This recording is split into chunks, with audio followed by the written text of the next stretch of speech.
Mahilig ba kayo sa spicy food? Pwede pa rin tayo gumawa ng masarap na spicy food gamit ang ating mga paboritong dilata.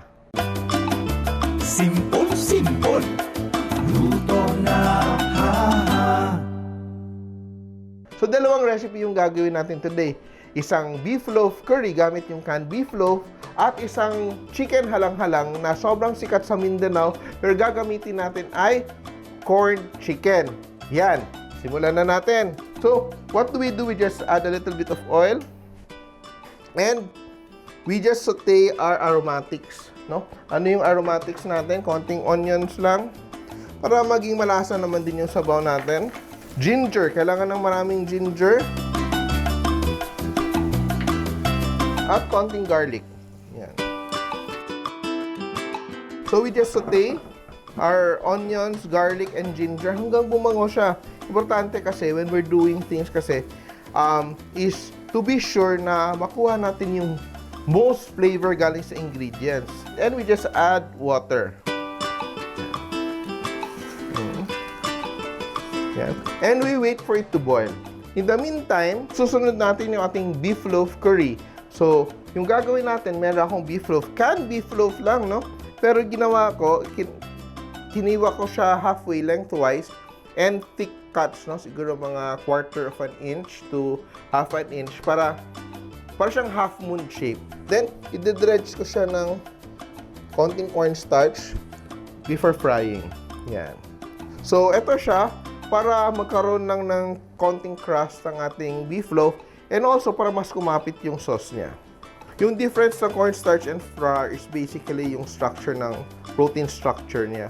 And we also fry our carrots sabay-sabay and we also fry our potatoes, diba? So, convenient na hindi na natin siya isa-isahin. Yan. Then, babalik na rin natin yung ating na-fry na one side. Look at that, nice color. So, yung ginagawa natin ngayon, we're just trying to increase flavor by frying also our potatoes and carrots. Kasi, yung carrots, pag na-prito siya, nag-caramelize, mag-a-add ng sweetness sa dish. So, once our potatoes and carrots are also partially fried, gagawin natin is we add our aromatics. So, hindi natin ihiwalay. We just add our onions, our garlic, yung tinira natin kanina from the halang-halang, and ginger. Again, same elements yung dalawang dishes. Yan. Just add. We just add a little bit of our curry powder, mix, and we add either gata, kung meron kang gata, or meron kang milk. See, it's very aromatic kasi sinote din natin ng konti yung ating curry powder. Yan. Let it cook and simmer. Yan. And we season with a little bit of patis. Patis. And we add our bell peppers. Kung may bell peppers ka, lagyan mo pang konting kulay and flavor na rin. And if you want it to be spicy, lagyan lang natin ng konting hot sauce. Diba? Hindi na kailangang sili kung walang fresh sili kasi mahirap maghanap ngayong panahon na to. So, lalagyan lang natin ng konting sugar just to balance the flavors. So, ang key talaga natin na sa pagluluto at pagtitimpla, kailangan mo talagang tikman dahil iba-iba kasi yung quality ng ingredients na ginagamit natin. Kahit sabihin ko sa iyo, ito yung standard recipe. Unless pare-pareho talaga yung gamit nyo. For example, pinalitan nyo ito ng gata, hindi nyo na kailangan ng lagyan ng sugar dahil may tamis na yung gata. While I'm using milk na hindi matamis, I have to add a little bit sugar to be able to balance the flavors. Once lumambot na yung ating patatas, we just season with a little bit of black pepper, and it's done. So, while our curry is already done, and now we proceed with our chicken halang-halang. So now, gamit ang ating corn chicken, we just add our corn chicken into the boiling water. Yan, spicy na siya kasi halang-halang. Yan. And we add our vegetables. So meron akong sayote. Yan. Let it simmer until it's tender.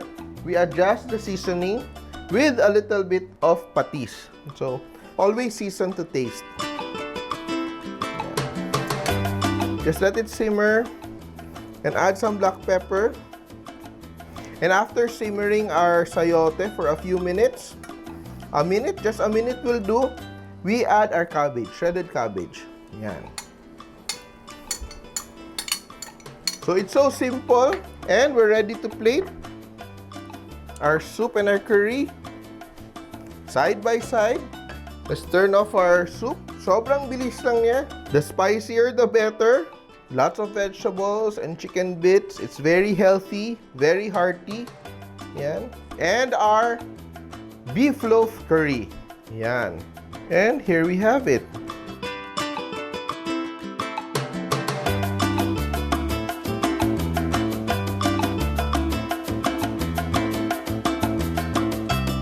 You can do it with canned goods. Meron tayong nagawang beef loaf curry at corn chicken halang-halang.